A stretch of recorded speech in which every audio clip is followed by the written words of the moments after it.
Welcome back to Elementary Unlocked. Today we're going to take a look at some properties of multiplication. So I've been doing a lot of writing content because my kids are requesting it, but I also know that some of the math content is really important because that's where we struggle a lot for our parents to understand how to solve the problems. So today we're just going to talk about the properties of multiplication. We're going to go through some of them really fast because they're super duper easy. We're going to take a moment on one of them. So, first things first, this is the zero property, which basically means anything you multiply by zero is zero. It doesn't matter if it's 1,000,000 times zero, still goose egg, zero. It doesn't matter if it is 16 times zero, it's still going to be zero. Everything multiplied by zero is zero. So that's the zero property. Pretty basic. Okay, moving along, we have identity property. That means you get to keep your identity if you're multiplied by a 1. So 93 times 1 gets to stay 93. 1 times 76, well, 76 gets to stay 76. The identity of the 1 means he gets to keep his identity as a number. Commutative property. Commutative property reminds me of commuting. So we start out at home and we go to work, and then at the end of the day, we go from work back home. And that is what this is meant to be because we see the word almost commute, that root in there.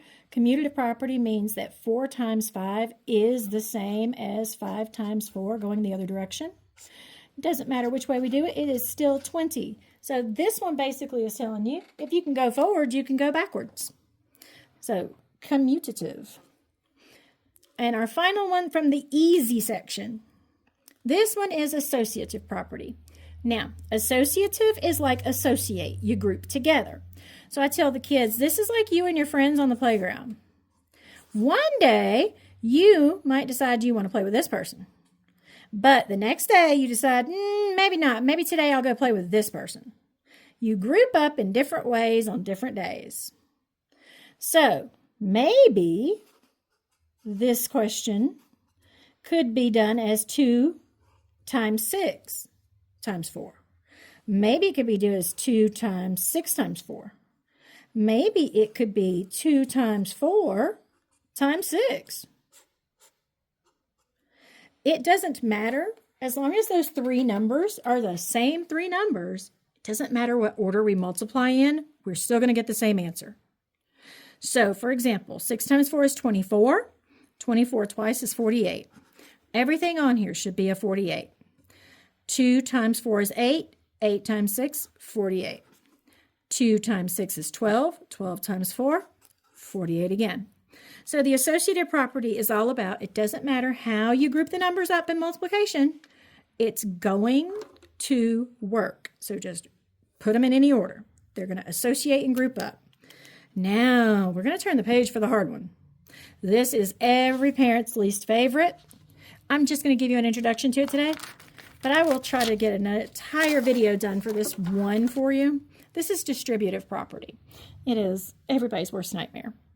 So what this actually is if you thought about that array that we talked about before being 36 by 4, then you would think about breaking up this 36 into 30 and 6 so that you could work with it better because you can do 30 times 4 really easily, even in your head.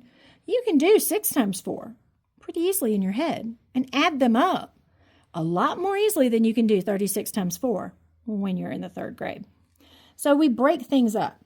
So this is going to be 30 plus 6, and we're still going to be multiplying by the 4. So we're going to take the 30 and distribute it to the 4. And the plus, we're going to distribute the 6. So 30 times 4 is 120.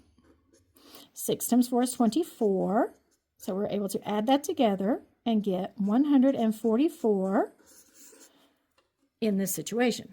So I know that's really, really fast and really, really complicated. But this part is what really, really, really helps the kids to understand it, is to see it in what is called an array model. So we are going to have videos about this that are going to come out in the next few weeks.